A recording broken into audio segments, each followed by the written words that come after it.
नमस्ते। आज की इस वीडियो में हम बात करेंगे हार्मोनल इम्बैलेंस के बारे में।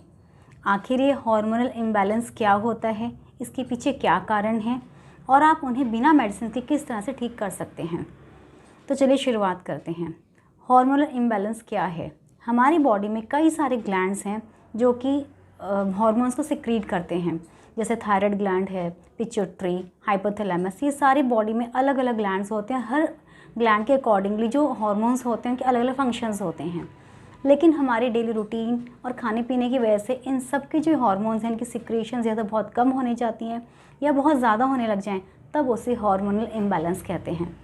आयुर्वेद के अकॉर्डिंगली हमारे शरीर में जो वात, पित्त और कफ दोष हैं, अगर ये दोष किसी भी कारणों से इम्बैलेंस हो जाते हैं, अपने नॉर्मल फंक्शंस को प्रॉपर्ली नहीं करते, तब ऐसी कंडीशन में जो बॉडी के नॉर्मल फंक्शंस हैं वो या तो देर से होते हैं या ठीक से नहीं होते, तो इसी को हम हार्मोनल इम्बैलेंस मानकर चल सकते हैं कि जब वो दोषास प्रॉपर अपना काम नहीं कर रहे हैं बॉडी में।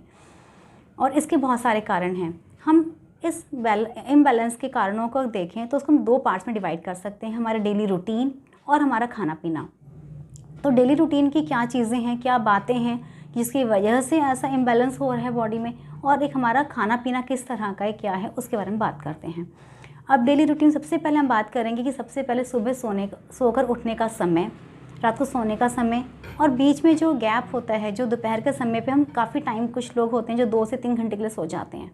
तो सुबह देर से उठना, यानी कि अगर आप 6 बजे के बाद, 7 बजे के बाद सोकर उठते हैं तो बॉडी में कफ दोष जो होता है वो इम्बैलेंस हो जाता है, बढ़ जाता है, जिसकी वजह से चैनल ब्लॉकेज होती है। कफ बढ़ने की वजह से चैनल से ब्लॉकेज होकर जो हार्मोन्स का सिक्रेशन है प्रॉपर तरीके से नहीं हो पाता, और दूसरी बात कि मेटाबॉलिज्म स्लो हो जाता है। इसकी वजह से बहुत सारी दिक्कतें आती हैं। जो लोग रात को बहुत देर तक सोते हैं, मोबाइल पर काम कर रहे हैं, लैपटॉप्स पर काम कर रहे हैं, और या फिर वैसे ही उनका कुछ काम इस तरह की वो लेट नाइट्स तक जागते रहते हैं, तो इसकी वजह से भी शरीर में वात दोष इम्बैलेंस होकर हार्मोन्स के सिक्रेशन में या आपके जो दोषास इम्बैलेंस होते हैं उसकी वजह से बहुत सारी दिक्कतें आती हैं। कुछ लोग, कुछ लेडीज़, महिलाएं जो घर पर रहती हैं, जिन्हें दोपहर के समय टाइम होता है तो वो दिन में 2 से 3 घंटे के लिए अगर सो रहे हैं, काफ़ी टाइम तक सो जाती हैं, तो ये जो दोपहर का सोना काफ़ी लंबे समय तक, अगर 15 से 20 मिनट के लिए सो रहे हैं, रेस्ट कर रहे हैं, तो बात अलग है। लेकिन बहुत देर तक सोने से भी दोषास इम्बैलेंस होते हैं। अगेन कफ दोष इम्बैलेंस होकर तो वो फिर चैनल्स को ब्लॉकेज करता है। इसके बाद हम बात करते हैं कि सेडेंटरी लाइफस्टाइल। जो लोग ऑफिस में काम कर रहे हैं उनका काफ़ी देर तक बैठे रहना, लंबे समय तक 7 से 8 घंटे तक वो लैपटॉप्स पर काम कर रहे हैं, लगातार बैठे हुए हैं, बिल्कुल भी उनका चलना फिरना घूमना नहीं हो पाता। इसकी वजह से भी बॉडी में दोषास इम्बैलेंस होते हैं। इसके साथ साथ ऑफिस में या घर पर भी लंबे समय तक एसी का यूज़ होना, लगातार एसी की ठंडी हवा में बैठे रहना भी वात दोष को इम्बैलेंस करता है। वात दोष बढ़ जाता है जब बहुत ठंड के संपर्क में हम जब रहते हैं, तो बॉडी के जो स्किन के लेवल पर जो ठंड ज़्यादा बढ़ती है तो वात दोष को वो बढ़ा देती है। शरीर के अंदर ड्राइनेस बहुत ज़्यादा लाती है, वात दोष बढ़ जाता है एंड अगेन हार्मोन्स के सिक्रेशंस में दिक्कतें आती हैं। इसके साथ साथ ही हमारा जो नेचुरल एनवायरनमेंट से संपर्क कम होता जा रहा है, बाहर धूप में रहना, हवा के संपर्क में रहना, फ्रेश हवा में घूमना, ये सब चीज़ें भी कम होती जा रही हैं। इसे भी हमें डेली रूटीन में शामिल करना चाहिए। इसके साथ ही जो एक बहुत इंपॉर्टेंट आजकल का factor, that is stress factor. काम की वजह से, वर्कलोड की वजह से जो आजकल टारगेट्स पूरे करने होते हैं, इसकी वजह से सभी को, जो भी लेडीज़ और लोग जो भी काम कर रहे हैं ऑफिस में, उनके जो वर्कलोड होता है उसकी वजह से एक स्ट्रेस फैक्टर है ना। जो लेडीज़ काम करती हैं उनको घर के साथ साथ ऑफिस का भी काम करना है, इसलिए भी वो स्ट्रेस फैक्टर जो होता है वो आपके मन को, आपकी बॉडी को बहुत ज़्यादा हार्म करने लग गया है। तो ये भी स्ट्रेस फैक्टर जो होता है हमें, जो हमारा पिट्यूटरी ग्लैंड है, हाइपोथैलेमस है, उसको बहुत ज़्यादा ही उनके सिक्रेशंस को हैम्पर करता है, जिसकी वजह से अगेन हार्मोनल इम्बैलेंस होता है। तो ये सारे कारण हमने देखे जो हमारे डेली रूटीन के हैं। इसके साथ हम बात करेंगे अब खाने के बारे में। हमारा आहार कैसा होना चाहिए। सभी पूछते हैं कि हमें क्या खाना चाहिए जिससे हमारे हार्मोन्स बैलेंस हो जाएं, लेकिन मैं आपसे कहना चाहती हूँ कि क्या खाने के साथ साथ कब खाना चाहिए, कितना खाना चाहिए, कितनी मात्रा में खाना चाहिए भी बहुत ही इम्पॉर्टेंट है। क्योंकि हर कोई ये तो ध्यान रख लेता है कि हमें क्या खाना और क्या नहीं खाना, लेकिन अगर आप कोई भी चीज़, किसी भी चीज़ को अगर आप सही मात्रा में या कम मात्रा में टाइम के अकॉर्डिंगली खा रहे हैं तो वो आपको नुकसान नहीं करेगी। अगर आपको हम कोई चीज़ मना करते हैं कि आपका अगर ये अगर आपका हार्मोन इम्बैलेंस हो और आपको ये चीज़ नहीं खानी है, अगर आप वो किसी भी समय थोड़ी मात्रा में दिन के समय पर खा लें तो वो इतना नुकसान नहीं करेगी। लेकिन वही चीज़ अगर आप शाम को 7-8 बजे के बाद में, रात को 10-11 बजे खा रहे हैं तो पक्का नुकसान करेगी ही वो फिर दोषास को इम्बैलेंस करेगी। तो इसीलिए जब भी आप कोई चीज़ देखें कि मुझे ये चीज़ नहीं खानी है तो टाइम का भी ज़रूर ध्यान रखें और मात्रा का भी, यानी कितनी क्वांटिटी में आपको वो चीज़ खानी है इसका ज़रूर ध्यान रखें। आजकल के हमारे खाने पीने में, लाइफस्टाइल में जो जंक फूड है, देन बहुत चिल्ड पानी, कोल्ड ड्रिंक्स और packaged food, ready to use food आ गया है, ये सब चीज़ें आपको नुकसान कर रही हैं।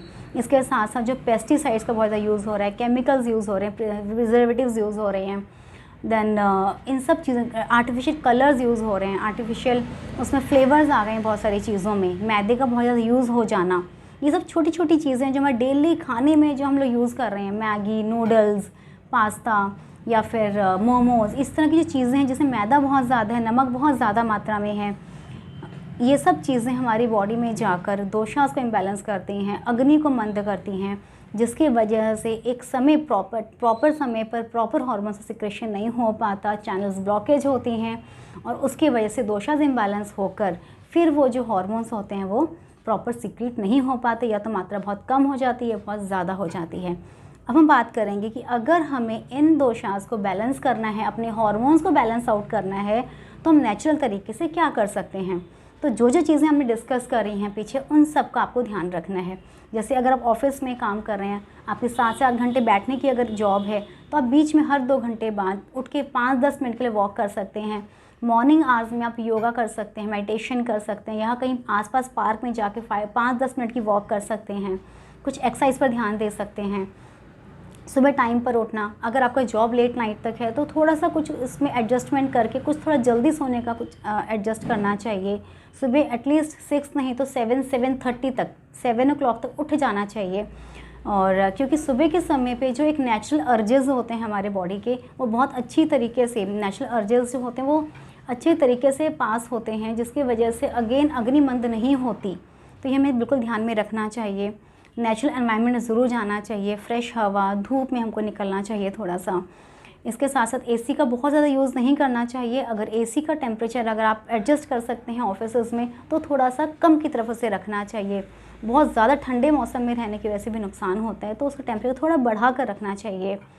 और जो हमको जिन चीज़ों को हम लोग चेंज नहीं कर सकते, जो हमारे पास घर में गेहूँ, दाल, चावल, जिन चीज़ों को हम नहीं चेंज कर सकते, उसकी जगह अगर हम अपने खाने पीने में जो मैदा, नमक, चीनी, आर्टिफिशियल चीज़ों का बहुत ज़्यादा सेवन है, उनको अगर हम कम कर दें तो हम काफ़ी हद तक इन सब चीज़ों को बैलेंस आउट कर सकते हैं।